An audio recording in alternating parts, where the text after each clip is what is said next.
Olá pessoas, tudo bem com vocês? Vamos conhecer Jean-Jacques Rousseau, um cara fundamental para a interpretação da história, para a interpretação dos rumos políticos que nós temos dados desde a Revolução Francesa.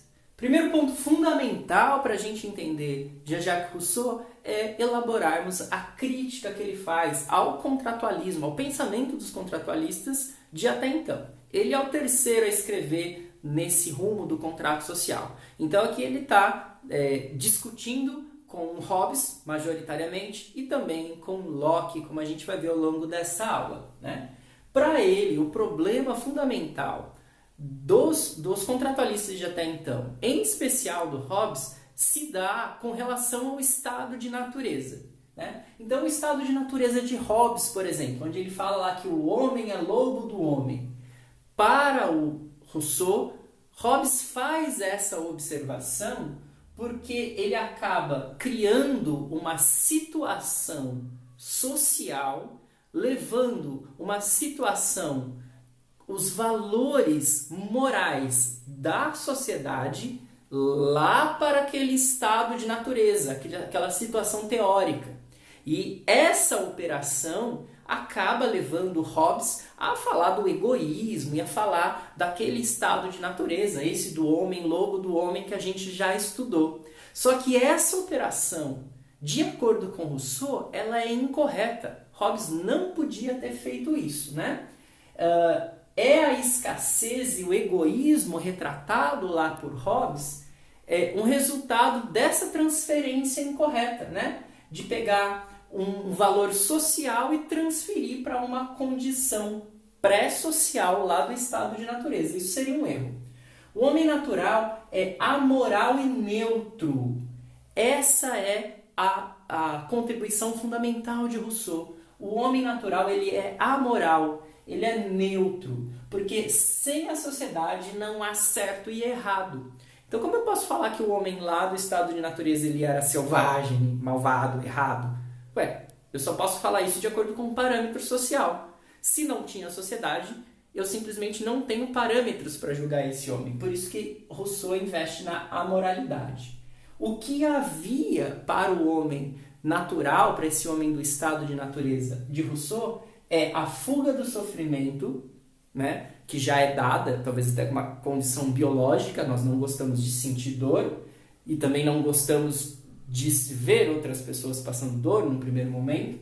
Nós buscamos uma autopreservação, nós não achamos legal morrer, né? E nós temos essa compaixão, né? Que, como eu falei, tem a ver com essa questão do sofrimento, né? De evitar ter e de evitar ver outra pessoa ter. Bom, então isso aqui é o que se tem nesse estado de natureza de Rousseau, friso, onde há uma situação de amoralidade, onde há uma certa neutralidade do homem. Daí o Rousseau não vai criticar o passado, porque quando a gente olha no Hobbes, eu tenho esse estado de conflito, da guerra de todos contra todos, homem lobo do homem e tal, então esse passado é ruim. Lá em Locke é mais tranquilo, mas ele fala, bom, ainda assim surgem alguns conflitos que as leis devem mediar, né? Agora, aqui, o Rousseau ele não está olhando tanto para o passado e fazendo uma crítica como os dois fazem, em especial Hobbes. Ele está falando assim, mas se lá estava relativamente tudo bem, né? Com autopreservação, com paixão, fuga de sofrimento, por que é que tem esse monte de conflito agora? O que aconteceu nesse caminho, né? E aí ele vai ver o seguinte, né? Ele vai ver que o homem está num processo de decadência conforme a história avança. Então, não é lá no passado o erro. O erro, o problema que leva a gente à situação atual, né, de quando ele escreve, é o processo, né? Então ele está fazendo uma crítica ao próprio desenvolvimento histórico nesse aspecto. Ele não está falando uma crítica lá do passado, desse estado de natureza. Ele está falando, o problema está na história. E o que vai ser o dado histórico que leva à construção do problema? A inserção no desenvolvimento histórico humano da ideia de competição e conflito. Então, competição e conflito é uma coisa que é consequência do processo de complexificação das relações humanas. E é isso que leva ao problema. Não é um estado inicial anterior. Então, Rousseau só poderia fazer uma coisa para resolver esse problema: estudar história. E quando ele vai estudar história, ele acha o problema.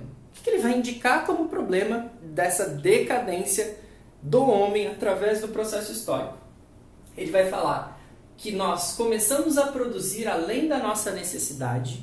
Então nós temos que produzir, nós temos que manipular a natureza para nos manter vivos. Até aí tudo bem, isso acontecia, né? Isso sempre precisa acontecer, né? Somos parte da natureza, inclusive. Mas se nós produzimos demais, isso é um problema. Acumulamos, outro problema. E o maior problema, nós passamos a privatizar a natureza. Nós pegamos um pedacinho da natureza e começamos a chamar de nosso. Ou quem faz isso chama de meu, beleza? Daí, para Rousseau, é esse processo, é o processo de criação da propriedade privada, que nada mais é que pegar um pedacinho do planeta e falar que é de alguém, né? Que vai declarar a falência da sociedade. Então, a propriedade privada, para Rousseau, decreta a falência da sociedade contemporânea. É nesse aspecto que Rousseau pode ser entendido como um iluminista, no sentido de que ele utiliza-se da razão e dos processos racionais para fazer a sua crítica social, mas ao mesmo tempo ele vai ser um algoz da sociedade iluminista. Ele vai ser um crítico, ele vai falar que essa sociedade ela está em rumos negativos. E o que será necessário fazer? Ele vai propor, curiosamente, um novo contrato social. Ele está falando de um novo pacto que restaure algumas condições, que retire alguns problemas que ele enxerga na fórmula contratual de até então. Agora, em especial, é uma crítica que ele vai fazer muito mais às ideias do John Locke. Como nós estudamos, John Locke ele tem o indivíduo como base fundamental, protegida, praticamente sagrada do pacto social que ele propõe, do contrato social que ele propõe. E aqui essa diferença, esse pilar vai ser desconstruído e Rousseau propõe outro. Para Rousseau, nesse contrato novo, todos devem abrir mão de sua liberdade individual para que haja liberdade real. Liberdade real é sinônimo de liberdade civil para Rousseau. Então vamos voltar a essa ideia. Aqui em Rousseau, ele está falando de que o indivíduo, a liberdade individual, ela é secundária em relação à liberdade do grupo, da liberdade da comunidade. Tá? Essa é uma ideia fundamental. Deriva daí que para Rousseau, se numa sociedade houver uma pessoa oprimida, todos são responsáveis pela violência cometida contra essa pessoa. Logo, é extremamente importante que todos sejam responsáveis por definir o que é a liberdade. Eu não posso terceirizar a definição do que é a liberdade, porque em algum momento, se essa liberdade não existe para alguém, eu serei responsável para isso. Então eu tenho que tomar muito cuidado com o que eu vou dizer que é liberdade, porque daqui a pouco eu serei responsabilizado por isso. É diferente do que acontece na questão de Locke, onde eu tenho a lei como fundamento para isso, ok? Essa lei que é fundamento para isso, ela que vai dizer se a liberdade do indivíduo está sendo contemplada ou não. A partir desse momento que os indivíduos todos definem o que é liberdade e se responsabilizam pela existência da liberdade para todas essas pessoas, né, inclusive eles próprios, essa definição do que é liberdade deve ser encarada como um dever. E aqui a gente já está vendo a influência para Kant de Rousseau. Então aqui a gente está falando que Rousseau versa sobre uma perda de liberdade, mas é uma perda de liberdade individual para o próprio povo. Essa perda de liberdade para o próprio povo não significaria, então, uma inexistência da liberdade, mas sim a liberdade efetiva. Porque eu não estou dando a minha liberdade para um rei, eu não estou dando a minha liberdade para um grupo de leis, mas sim para o próximo que está ao meu lado, né? Então, sai de cena a condução da necessidade da criação de um contrato social pelo medo, que é a ideia lá do Hobbes, sai de cena a criação de um contrato social para melhorar uma certa naturalidade do convívio que já havia em Locke, e entra uma coisa que Rousseau diz ser muito mais difícil. Rousseau está propondo que nós devemos querer fazer a liberdade. Então nós somos responsáveis pela construção da liberdade de maneira efetiva. Não porque nós queremos fugir do medo, e o medo que nos faz isso, não porque nós queremos ter uma vida um pouco mais organizada, mais tranquila, como Locke fala, né? Bom, e o que vai nortear esse fazer da liberdade? É sempre a razão observando o que está acontecendo na sociedade e projetando, a partir desse acontecimento, uma visão de futuro. Para essa visão de futuro acontecer, ele vai falar que nesse momento de definir as leis, de definir qual é o conceito de liberdade e como as leis, a partir desse conceito, serão traçadas pelo próprio povo, Rousseau fala da vontade geral. A vontade geral não é a vontade da maioria. A vontade geral não é a soma das vontades individuais. A vontade geral é o que um grupo de pessoas vai decidir, tá? Abrindo mão dos seus desejos individuais, pois cada um deles sabe que naquela sociedade há igualdade.